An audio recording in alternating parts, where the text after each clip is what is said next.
Lori and I are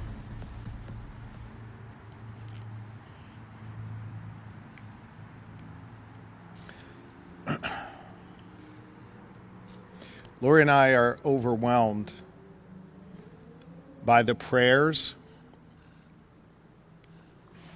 and the messages of support that we've received from all across Pennsylvania and all across the United States. An emotional Governor Josh Shapiro speaking just hours after he and his family were evacuated from their home in Harrisburg after state police say someone set fire to it.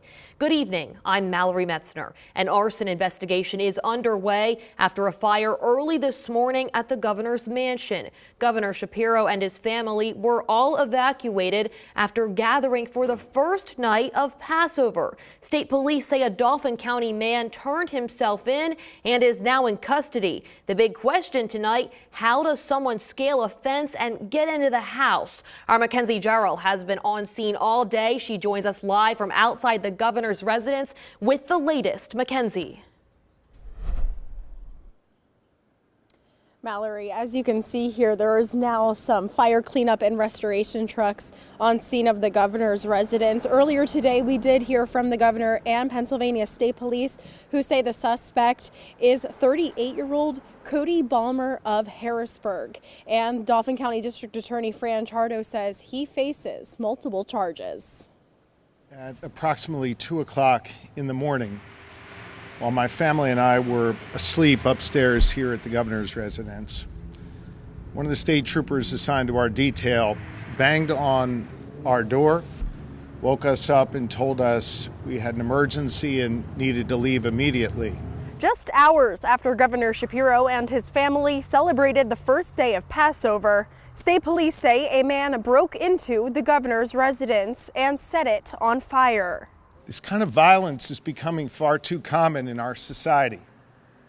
And I don't give a damn if it's coming from one particular side or the other, directed at one particular party or another, or one particular person or another. It is not okay. And it has to stop. We have to be better than this.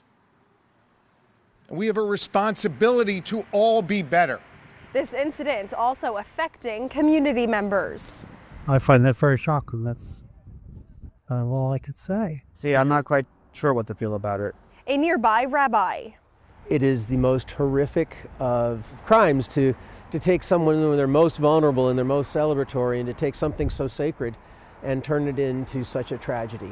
PSP did find out when the suspect turned himself into them. His name is Cody Balmer. State police say Balmer was able to get on the property by going over a fence. Balmer was inside the home for less than a minute before he set the fire using a homemade incendiary device. Dauphin County DA Fran Chardo says Balmer will face multiple charges. The charges will include attempted murder, terrorism, aggravated arson, and aggravated assault against an enumerated person. These are all very serious charges. As with any charges, the defendant is presumed innocent. We will file those charges within the next several hours, and we will include a probable cause affidavit which will detail the basis for this arrest. Governor Shapiro said they will fix the governor's mansion so that the family can return to live there. He says his family will also celebrate the second night of Passover. In Harrisburg, I'm Mackenzie Jarrell.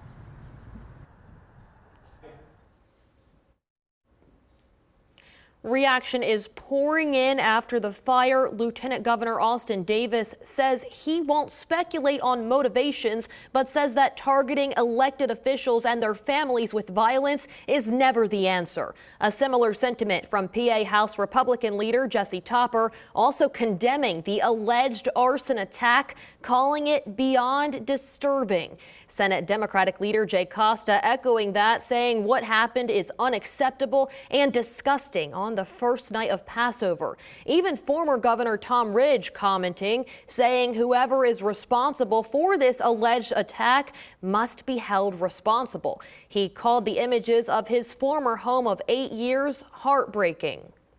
The damage the mansion has suffered is the worst in decades. This video is from 1972. It shows the damage from Hurricane Agnes, which forced then Pennsylvania Governor Milton Shepp and his family to evacuate the home after it was flooded by over 5 feet of water. It took nearly 2 years for the residents to be restored. For the latest on this developing situation, head to abc27.com. Of course, we'll also have much more coming up tomorrow on Daybreak.